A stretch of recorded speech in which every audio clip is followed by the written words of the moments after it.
Voilà, donc on va aller voir sur le terrain les immeubles insalubres. D'accord ? Depuis plusieurs années, il est de la volonté municipale d'Algrange de pallier au problème des logements insalubres. Oui, c'est pas un appartement pour payer. On donne l'argent comme ça pour rien, c'est... Ouais. Je te jure là. Et le chauffage, ça va, vous avez du chauffage? J'ai cherché moi-même. Ouais. J'ai cherché moi-même. Parce que j'ai demandé, il n'y a plus de chauffage. Aussi, conditions de logement indignes, propriétaires peu scrupuleux, édiles de la commune d'Algrange et les policiers municipaux Franck et Célia sont en train de répertorier les logements insalubres, d'en faire un signalement auprès de l'agence régionale de santé, l'ARS, ainsi que l'ADIL 57, agence départementale d'information sur le logement, et de renseigner les locataires des démarches à effectuer, notamment pour contraindre ou du moins rappeler à leurs bailleurs leurs responsabilités. Donc, comme expliquait monsieur le maire, on a énormément de signalements concernant les logements insalubres. On a quasiment un signalement par semaine, une dizaine par mois, et puis en fait on a une cinquantaine par an. Ça concerne essentiellement des signalements relatifs à l'insalubrité, notamment les moisissures sur les murs, plafonds, fenêtres. C'est dû à un manque de ventilation, d'aération. Alors soit c'est l'aération qui est défaillante, soit c'est une suroccupation par exemple d'un logement.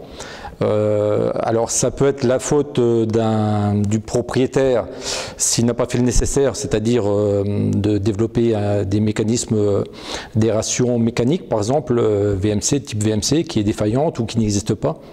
Ou bien du fait également du locataire qui ne fait pas le nécessaire pour, par exemple, pour faire chauffer l'appartement de telle sorte à ce qu'il n'y ait pas de condensation. Ou bien également du propriétaire par le manque d'isolation. Ça, c'est des faits, si vous voulez, qui sont plus ou moins mineurs. Par contre, on a des faits bien plus importants, notamment quand ça concerne des infiltrations d'eau et qui engendrent, par exemple, sur certains logements, des fissurations, des plafonds qui s'écroulent, des plafonds, les plaques de BA13, par exemple, qui peuvent tomber sur les occupants.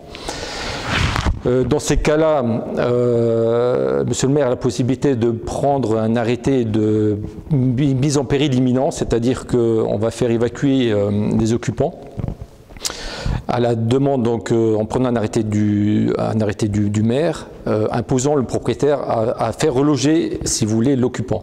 S'il est défaillant, ce sera la mairie ou bien l'ARS, la préfecture, qui se substituera au propriétaire afin de faire reloger ces occupants.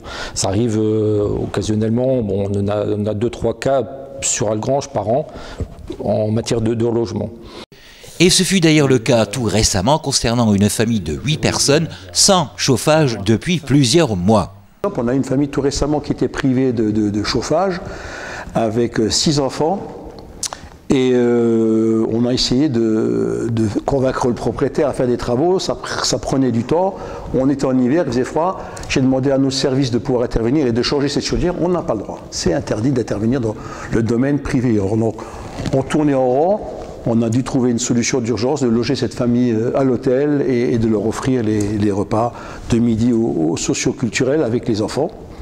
Et le soir, c'est l'hôtelier qui leur prépare le repas et le matin, bien sûr, le petit déjeuner. Entre-temps, la police municipale qui a fait son travail et qui a insisté fortement pour que des solutions soient trouvées, l'ARS a réagi, tous les acteurs sociaux sont mis en branle et une solution enfin est trouvée dans les prochains jours, un logement adapté à cette famille de 8 personnes. Il est à rappeler que seul le préfet peut contraindre les propriétaires à exécuter les travaux nécessaires et dans le cas contraire, reloger ses locataires. Aussi, il y a peu, la municipalité algrangeoise avait organisé une réunion entre les différents acteurs dont un des rôles est de lutter contre l'habitat indigne, comme l'agence régionale de santé département 57 ou encore l'ARS, afin de définir les différents outils, notamment juridiques, dont peut disposer une municipalité pour pallier à ce problème.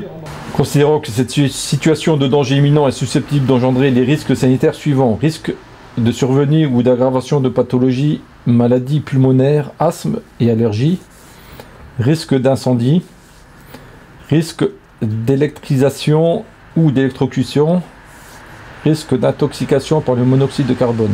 Et donc la municipalité a voulu, pour que l'on trouve chacun ses marques, réunir tous ces associations et ARS et département assistance sociale pour pouvoir définir le cadre juridique et quelles sont les responsabilités de chacun. Ça nous a permis de faire un tour de table, d'apprendre un certain nombre de choses également, à bien cerner nos interlocuteurs pour que demain, ce phénomène qui est récurrent, hein, qui existe depuis fort longtemps, mais qui a un peu tendance aussi à s'accroître parce que justement, ces questions de pauvreté, y compris des propriétaires d'ailleurs qui n'ont plus les moyens d'entretenir leurs biens.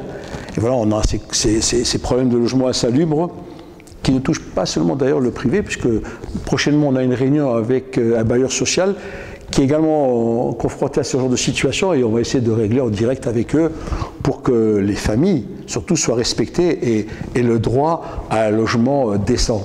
Pour M. Patrick Perron-maire d'Algrange, la législation en ce domaine pourrait être complétée afin de donner plus de latitude aux municipalités, leur donnant la possibilité d'agir d'une manière plus contraignante à l'encontre des propriétaires de biens locatifs pour le moins peu scrupuleux. Donc voilà un peu le